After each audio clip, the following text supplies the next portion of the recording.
जैसा कि last episode में हमने देखा था कि मेजी ने ब्लैक डीमन के लॉक्स को अनलॉक करके उसमें से एक खास वेपन बाहर निकाल लिया। वहीं दूसरी तरफ शाओशियान टाइगर को लेकर पैलेस में पहुंच चुका था। टाइगर की हालत के बारे में जैसे ही मेजी को पता चला, वो जल्दी से अंडरग्राउंड से बाहर आ गई, मगर उसने लॉक्स को ठीक से चेक नहीं किया था। वहीं पर जियांग और शेनजाओ भी पैलेस में पहुंच गए। शेनजाओ ने तो आते ही शाओशियान पर अटैक करने की कोशिश की, मगर तभी जियांग ने पास में जो भी हुआ वो सारी सच्चाई बता देती है। इधर मेजी ने उस यूनिक वेपन की मैजिकल पावर को टाइगर के अंदर डाल दिया। उसे उम्मीद थी कि इससे टाइगर की जान बच जाएगी। अब आगे तो एपिसोड की ओपनिंग सीन में हम देखते कि टाइगर को कुछ बच्चों की आवाजें आ रही है। वो बच्चे कह रहे थे कि अरे ये वही बंदा है जो माउंटेन की स्पिरिट से बात करता है। और तभी टाइगर कहने लगा कि मुझे तो सांस लेने में काफी ज्यादा दिक्कत हो रही, कहीं मैं मरने तो नहीं वाला। और तभी उसने अपनी आंखें खोली। वो देखता है कि उसके मुंह पर तो एक कुत्ता बैठा है, तो जल्दी से उस कुत्ते को दूर करते हुए उससे डांटने लगा। वो कहता है कि शॉबी, मैंने तुम्हें 1000 बार बताया है कि मेरे मुंह पर अपनी तशरीफ रख के मुझे नींद से उठाया मत करो। किसी को भी नींद से उठाने का ये तरीका सबसे ज्यादा बेकार है। तुम्हारी वजह से हर बार मेरा दम घुटता है। अब तो मैं तुम्हें बिल्कुल खाना नहीं देने वाला, तभी जाकर तुम्हारी अकल ठिकाने पर आएगी। शॉबी तो टाइगर की डांट खाने की वजह से काफी ज्यादा नाराज हो गया। और तभी टाइगर उस कमरे को देखता है। उसे पता चला कि वो तो दोबारा से घर वापस आ गया है। साथ ही वहाँ पर ढेर सारा डिलीशियस खाना भी रखा हुआ था। वहीं पर शॉबी भी टाइगर का लाड करने लगा, जो सब देखकर टाइगर को अपनी आंखों पर यकीन नहीं होता। वो कहता है कहीं मैं सपना तो नहीं देख रहा। और तभी टाइगर को उसके मदर की आवाज आती है। वो कहने लगी कि चलो जल्दी से रेडी हो जाओ वरना खाना ठंडा हो जाएगा। इधर टाइगर तो अपनी मदर को अपने सामने देखकर काफी ज्यादा इमोशनल हो गया, इसलिए वो बड़ी ही तेजी से जाकर अपनी माँ को गले लगा लेता है। वो कहने लगा, माँ फाइनली हम मिल ही गए, अब मैं आपसे कभी दूर नहीं जाऊंगा। मगर ये तो बस टाइगर का एक सपना था। वहीं पर मेजी देखती कि टाइगर की सांसें रुकने वाली है, जिसके चलते ये लोग काफी ज्यादा परेशान हो गए थे। इसलिए शिंगजी बड़ी तेजी से टाइगर की चेस्ट पर हिट करने लगा, ताकि उसका ठहरा हुआ दिल दोबारा से धड़कना शुरू कर दे। मगर टाइगर पर इसका कोई असर नहीं होता, जो देखकर स्पिरिचुअल ब्रश भी काफी ज्यादा घबरा जाता है। वो टाइगर से कह रहा था कि बच्चे प्लीज होश में आने की कोशिश करो। इधर शिंगजी भी अपनी पूरी ताकत लगाकर टाइगर की चेस्ट पर हिट कर रहा था, मगर फिर भी टाइगर कोई रिस्पॉन्स नहीं करता। इसलिए मेजी ने अपने स्पिरिचुअल एसेंस का यूज करना शुरू कर दिया, जो देखकर स्पिरिचुअल ब्रश उसे समझाने लगा कि प्लीज ऐसा मत करो, स्पिरिचुअल एसेंस का यूज करके तुम अपनी लाइफ को शॉर्ट कर दोगी।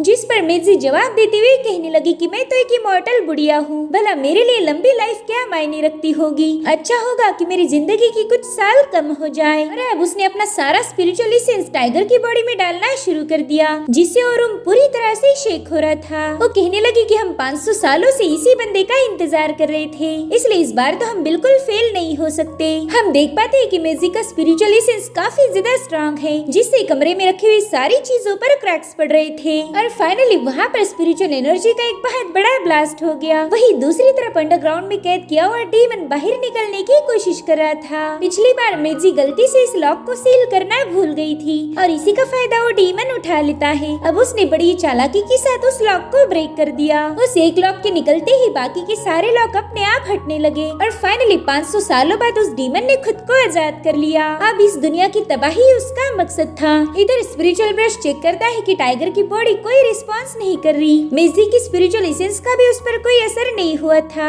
इसलिए मेजी हार मानते हुए कहने लगी कि शायद इस बार भी हम फेल हो गए। पता नहीं हमें उस बंदे को ढूंढने में और कितने साल लग जाएंगे। अब मेजी वहाँ से जाने वाली थी कि तभी वो पूरा पैलेस शेक होने लगा। मेजी स्पिरिचुअल ब्रश से घबराते हुए कहने लगी कि यहाँ पर कुछ बहुत ही गलत होने वाला है। वहीं पर हॉल में शाओशियान और जियांग भी काफी ज्यादा पैनिक हो गए, और उसी वक्त पैलेस की फ्लोर को तोड़ती हुई सफेद बालों के स्ट्रिंग्स बाहर निकलना शुरू हो गए। वो पावरफुल हेयर स्ट्रिंग उस डीमन के टेंटिकल्स थे, जो वहाँ आते ही इन लोगों पर अटैक करना शुरू कर देते हैं। इसलिए शाओशियान और जियांग ने तुरंत ही उन्हें काटना शुरू कर दिया। इसमें शेनजाओ भी उनका साथ देते हैं। वो जियांग को बता रहे थे कि डिमोनिक ऑरा काफी ज्यादा पावरफुल है, इसलिए मैं नहीं चाहता तुम यहाँ पर रुको, अब जल्दी से घर चली जाओ। लेकिन जियांग ने घर जाने से मना कर दिया था। वो कह रही थी कि मैं यही रुक के आपकी मदद करना चाहती हूँ। जिस पर शेनजाओ कहते कि तुमने ऑलरेडी खुद को काफी ज्यादा जलील किया है, इसलिए अब जल्दी से मेरी बात मान जाओ। और अब वो सीधा टाउन की तरफ रवाना हो गए। साथ ही साथ वहाँ मौजूद व्हाइट हेयर स्ट्रिंग को ब्लैक हेयर स्ट्रिंग काट रहे थे, जो कि और किसी के नहीं बल्कि मेजी के थे।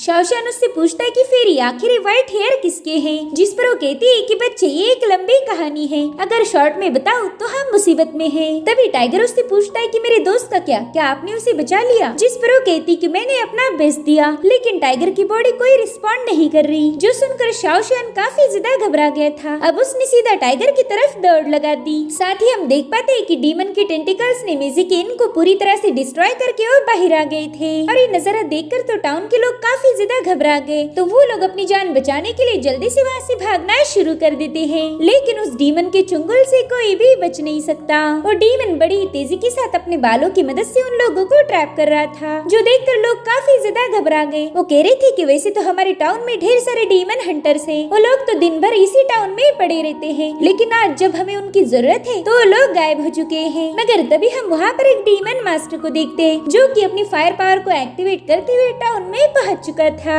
उसने बड़ी तेजी के साथ अपनी फायर पावर का यूज करते उस डीमन के टेंटिकल्स पर अटैक करना शुरू कर दिए, जिससे वो टेंटिकल्स जलकर राख हो रहे थे। अब वो बंदा एक सांस भी ले पाई, इससे पहले डीमन ने उस पर सेकंड अटैक कर दिया। लेकिन उसी वक्त हम देखते हैं कि वहाँ पर एक और डीमन हंटर पहुंच चुका है। इस बंदे के पास बहुत ही खतरनाक आइस रिंग की पावर थी। उसकी आइस रिंग जितने भी टेंटिकल्स को टच करती है, वो सारे टेंटिकल्स अपने आप आइस में बदल गए। वो बंदा अपने दोस्त से कह रहा था कि बढ़ाओ, ज्यादा इधर उधर मत देखो वरना बेवजह मारे जाओगे। अभी दोनों मिलकर डीमन के खिलाफ तुरंत ही बैटल शुरू कर देते हैं। एक तरफ से डीमन पर आइस अटैक हो रहा था और दूसरी तरफ से फायर अटैक। साथ ही साथ हम वहाँ पर एक और डीमन मास्टर को देखते हैं, जिसके पास वुड एनर्जी की पावर थी। और ये कोई और नहीं बल्कि बिग गाय है, जिसने जियांग के साथ अरीना में फाइट की थी। अब उस टाउन में जितने भी डीमन हंटर्स थे, वो सब के सब इस डीमन टेंटिकल के साथ फाइट करना शुरू कर देते हैं। उस बूढ़े डीमन मास्टर ने तो पूरे के पूरे टाउन में ही आग लगा दी थी। वो कहता है कि काफी लंबे अरसे के बाद मेरा इतने खतरनाक डीमन के साथ मुकाबला हुआ है, चलो आज मुझे अपनी मसल स्ट्रेच करने का मौका मिलेगा।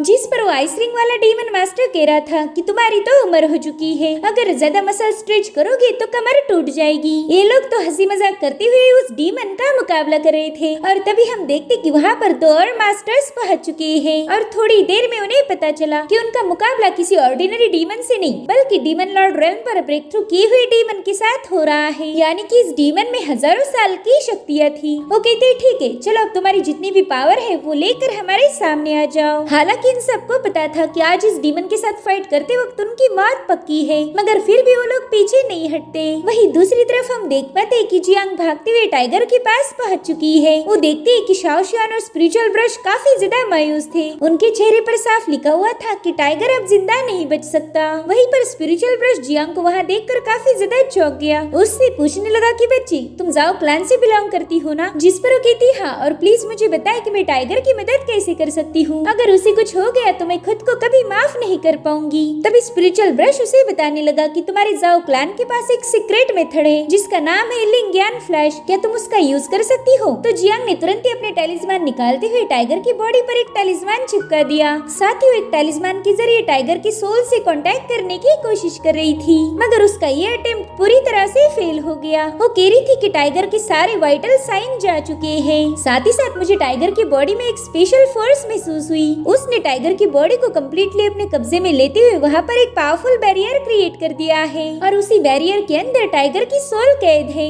इसी वजह से उसकी बॉडी कोई रिस्पॉन्ड नहीं कर रही। तो शाओशियान उससे कहता है कि तुम जल्दी से उस बैरियर को ब्रेक करके टाइगर की सोल को आजाद कर लो। जिस पर जियांग जवाब देते हुए कहने लगी कि मैंने अभी अभी स्पिरिट सेपरेशन टेक्निक का यूज किया था, लेकिन टाइगर के अंदर की फोर्स मुझे उसकी सोल तक पहुँचने नहीं दे रही। शाओशियान ने तो स्पिरिट सेपरेशन इस टेक्निक का नाम पहली बार सुना था। तो स्पिरिचुअल ब्रश उसे बताने लगा कि ये छठी लेवल की कंट्रोल टेक्निक है। आज तक कोई भी इस टेक्निक को फुल्ली मास्टर नहीं कर पाया। 500 साल पहले जाओ क्लैन के एक एंसेस्टर ने इसे मास्टर किया था। अगर हम इस टेक्निक को सही से यूज कर पाए तो जरूर से टाइगर की सोल को आजाद करवा सकते हैं। जिस पर जियांग जवाब देते हुए बताने लगी कि मैं इस टेक्निक को पूरी तरह से एक्टिवेट नहीं कर सकती, क्योंकि मेरी कल्टीवेशन उस लेवल तक अभी तक पहुंची ही नहीं। अगर कोई उस बैरियर को ब्रेक कर पाए तो शायद हम उस टेक्निक का यूज कर सकते हैं। तो स्पिरिचुअल ब्रश कहता है कि मेरे पास एक आइडिया है, उस बैरियर को ब्रेक करना मेरे लिए ज्यादा मुश्किल नहीं होगा। तो अब मैं उस बैरियर को ब्रेक करूंगा और तुम अपने टेक्निक का यूज करते हुए शाओशियान को टाइगर की बॉडी में भेज दो।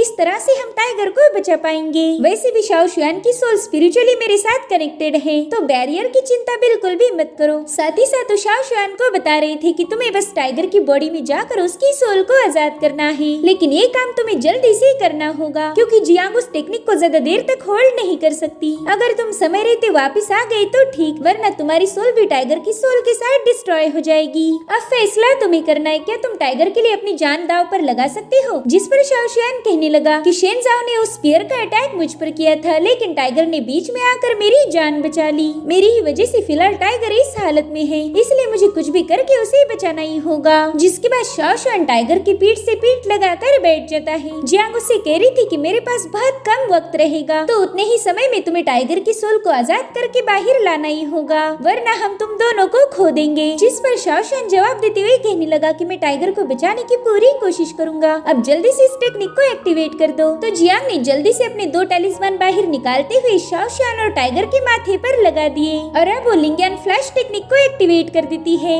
उसके ऐसा करते ही शाओ शुआन की सोल सीधा टाइगर की बॉडी में एंटर कर गई। वो बड़ी ही तेजी के साथ बैरियर के पास पहुंच चुका था। साथ ही साथ शाओ शुआन को स्पिरिचुअल ब्रश की आवाज आने लगी। वो उसे बता रही थी कि मैंने तुम्हारे लिए बैरियर को ओपन कर दिया है, अब समय रहते जल्दी से जाकर टाइगर की सोल को आजाद कर लो। इसलिए शाओ शुआन बड़ी ही तेजी से टाइगर के माइंड स्पेस में पहुंच जाता है। अब जैसे ही शाओ शुआन ने अपनी आंखें खोली, उसके सामने एक कटोरा पड़ा हुआ था। वो इधर उधर टाइगर को ढूंढने लगा, मगर वहाँ पर टाइगर का कोई नामो निशान नहीं था। जिसके बाद शाओ शुआन ने अपने हाथ चेक किए, वेल उसके हाथ कुत्ते के पंजे जैसे दिख रहे थे। दरअसल शाओ शुआन टाइगर के कुत्ते शाओबी के फॉर्म में बदल गया था, जो देखकर शाओ शुआन काफी ज्यादा घबरा जाता है। साथ ही वो जैसे ही बात करने की कोशिश करता है, उसके मुंह से भौंकने की आवाजें आ रही थी। इसलिए वो घबराते हुए स्पिरिचुअल ब्रश से पूछता है कि आखिर मैं कुत्ते में तब्दील कैसे हो गया। तो वो जवाब देते हुए कहने लगे कि टाइगर की स्पिरिचुअल पावर काफी ज्यादा स्ट्रॉन्ग है, जिस वजह से उसकी माइंड स्पेस भी काफी ज्यादा पावरफुल है। तो यहाँ दाखिल होने के लिए तुम टाइगर की मेमोरीज के किसी कैरेक्टर को पजेस कर सकते हो,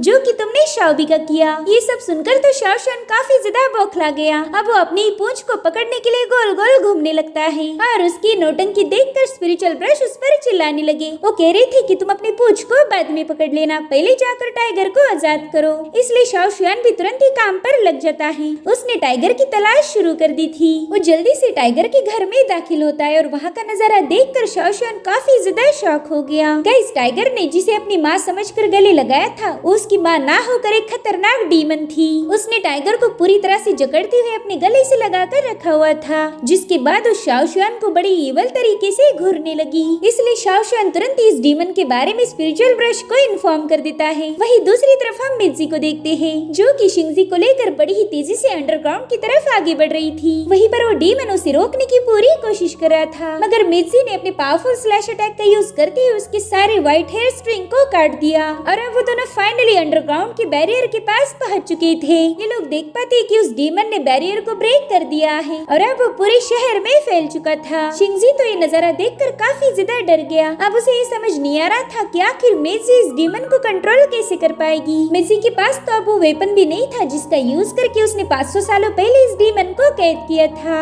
इसलिए मेजी फाइनली अपनी हेयर स्ट्रिंग को रिलीज करते हुए उस डीमन पर अटैक कर देती है, मगर इस बार वो डीमन पूरी तरह से आजाद हो गया था, जिस वजह से वो मेजी पर ही भारी पड़ जाता है। अब उस डीमन की खतरनाक पावर्स को देखकर मेजी और शिंगजी को पीछे हटना पड़ता है, मगर तभी उस डीमन का बहुत ही खतरनाक टेंटिकल इन लोगों के पास पहुंच गया। वहीं पर मेजी अपनी पावर्स को एक्टिवेट करते हुए कहने लगी कि आज का मैटर तुम्हें बिल्कुल भी सॉल्व नहीं कर सकती, और फिर उसने उस डीमन पर एक जोरदार अटैक कर दिया, जिससे पूरे की पूरे डीमन मास्टर यिन में एक बहुत बड़ा ब्लास्ट हो गया था। उस ब्लास्ट में रिलीज होने वाली स्पिरिचुअल ऑरा पूरे टाउन में फैल गई, जिससे एक टोर्नेडो क्रिएट हो जाता है और वही टोर्नेडो लोगों को निगल रहा था, जो देखकर टाउन के लोग काफी ज्यादा घबरा गए। वो कह रही थी कि शायद आज हम में से कोई जिंदा नहीं बचेगा। वहीं पर मेजी छत पर खड़ी रह के अपने शहर की तबाही देखने लगी। वो कहती कि इस बार तो सब कुछ गड़बड़ हो गया। साथ ही साथ वो खुद से भी काफी ज्यादा नाराज थी और तभी वहाँ पर जियांग के फादर शेनजाओ पहुँच गए। वो मेजी को काफी गुस्से में घूरने लगे, तो मेजी जानबूझकर उनके साथ प्यार से बात करते हुए कहने लगी कि देखो ना, मेरे मास्टर यिन की क्या हालत हो गई है। उस डीमन ने हमारी मास्टर यिन पर बहुत ही खतरनाक अटैक कर दिया, जिसके चलते मेरी होटल पूरी तरीके से बर्बाद हो गई। इसमें तो मेरा काफी सारा नुकसान हो चुका है। और तभी शेनजाओ अचानक से उस पर काफी ज्यादा भड़क गए। वो कहने लगे कि तुम अपनी मीठी बातों से पूरी दुनिया को उल्लू बना सकती हो, लेकिन मुझे नहीं। मैं जानता हूँ कि ये डीमन अटैक बाहर के किसी डीमन ने नहीं किया, बल्कि ये तो तुम्हारी मास्टर यिन से हुआ है। तुम्हारी बेसमेंट में वो डीमन छुपा हुआ था। वेल अब तुम ये सोचोगी कि मुझे ये बात कैसे पता चली, लेकिन मैं तुम्हें बताना चाहूंगा कि जब इस डीमन ने अटैक किया था तब मैं तुम्हारे पैलेस के ही हॉल में था। मैंने और शाओशियान ने मिलकर उस डीमन का मुकाबला किया और मैं ये बात अच्छे से जानता हूँ कि उस डीमन को तुम ही ने रेज किया था। ये सब सुनने के बाद मेजी हंसती हुई उनसे कहने लगी कि आपकी नजरों से तो कुछ भी छुप नहीं सकता। हाँ, आप बिल्कुल सही कह रहे हो कि मैंने उस डीमन को रेज किया था, लेकिन वो बस मैंने फन के लिए किया था। मुझे नहीं पता कि वो डीमन वहाँ से आजाद कैसे हो गया। जिसके बाद मेजी भी उन्हें गुस्से में घूरने लगी। शिनजाओ कहते हैं कि मैं कई सालों से डीमन हंटिंग करते आया हूँ और इस डीमन को देखते ही मुझे उसकी ताकत का अंदाजा आ गया। इस डीमन को तुमने रेज नहीं किया था क्योंकि तुम्हारी उम्र बस 500 साल है, जबकि वो डीमन हजारों साल पुराना है। बिग बैटल में जिन भी डीमंस ने हिस्सा लिया था उन सब की उम्र 500 साल से ज्यादा थी, तो हमारे पूर्वजों ने उन सभी डीमंस को खत्म कर दिया था और बची हुई डीमंस को पिक वैली में हमेशा हमेशा के लिए सील कर दिया। तो अब मुझे जवाब दो कि तुम्हारे पास इतना खतरनाक एंशिएंट डीमन कहाँ से आ गया। तुम्हें ये सब क्लियरली एक्सप्लेन करना ही होगा वरना मैं तुम्हें खत्म कर दूंगा। उनकी बातें सुनकर मेजी जोर जोर से हंसने लगी। वो कहती लॉर्ड जाओ, तुम्हारी इमेजिनेशन तो वाकई काफी ज्यादा खराब है। तुम्हें ये बात कैसे पता चली कि उस डीमन की उम्र हजारों साल होगी? कहीं ये तुमने उस डीमन के माथे पर तो नहीं पढ़ लिया? अब मेजी भी काफी ज्यादा गुस्से में थी, जो देखकर शिनजाओ भी तुरंत ही अपने स्पीयर को बाहर निकाल लेता है। वो कहने लगा कि हमारी दुनिया के नियमों के अनुसार कोई भी डीमन को रेज नहीं कर सकता और तुमने एक एंशिएंट डीमन को अपने कब्जे में रखा। मुझे ये तो नहीं पता कि तुम्हारे इरादे क्या है, लेकिन मैं इतना तो जानता हूँ कि तुमने हमारी कैपिटल के साथ गद्दारी की है, जिसकी सजा है सिर्फ और सिर्फ मौत। और अब लॉर्ड शाओ मेजी पर हमला करने वाले थे, मगर तभी शिंगजी बीच में आ जाता है। उन दोनों को संभालते हुए कहने लगा कि हमारी सिटी पर एक डीमन लॉर्ड ने अटैक किया। पूरे शहर में अफरा तफरी मची हुई है और आप दोनों हो जो आपस में ही लड़ाई कर रहे। आप दोनों की लड़ाई झगड़े तो बाद में भी होते रहेंगे, लेकिन पहला आपने शहर को बचाने की कोशिश करनी चाहिए। वो डीमन इंसानों को चींटियों जैसा मसल रहा है, तो फिलहाल आप लोगों ने एक साथ मिलकर उसे रोकना चाहिए। और तभी जाओ देखते कि सिटी पर उस डीमन ने पूरी तरह से कंट्रोल कर लिया है। पूरा की पूरा टाउन उस डीमन लॉर्ड के टेंटिकल्स में गिरफ्त था। इसलिए जाओ भी शिंगजी की बातों से अग्री हो गए। वो कह रहे थे कि ठीक है, पहला हम उस डीमन से निपट लेंगे, लेकिन ये मसला हल होने के बाद मुझे तुमसे जवाब चाहिए। मैं जानना चाहता हूँ कि आखिर एंशिएंट डीमन यहाँ पर आया क्यों था। जिसके बाद शिनजाओ सीधा सिटी की तरफ रवाना हो गए। उनके वहाँ से जाते ही मेजी शिंगजी से कहने लगी कि इस बार मैं बुरी तरह से फेल हो गई हूँ। अब यहाँ की सिचुएशन पे मेरा कोई कंट्रोल नहीं। जिसके बाद वो शिंगजी की तरफ देखकर अपने दांत चबाने लगी और उसका ये लुक तो वाकई काफी ज्यादा डरावना था। आज मेरा मूड बहुत ज्यादा खराब है। जिस पर शिंगजी हंसते हुए कहने लगा कि आपने आपके गुस्से को थोड़ा सा कंट्रोल करना चाहिए, तभी जाकर तो आप इस डीमन लॉर्ड से डील कर पाओगी। जिसके बाद शिंगजी जोर जोर से हंसने लगा। वो लोग देखते हैं कि डीमन लॉर्ड बड़ी तेजी से उनकी तरफ आगे बढ़ रहा है और इसी के साथ एपिसोड यहीं पर एंड हो जाता है। Thank you so much for watching. Bye bye, take care.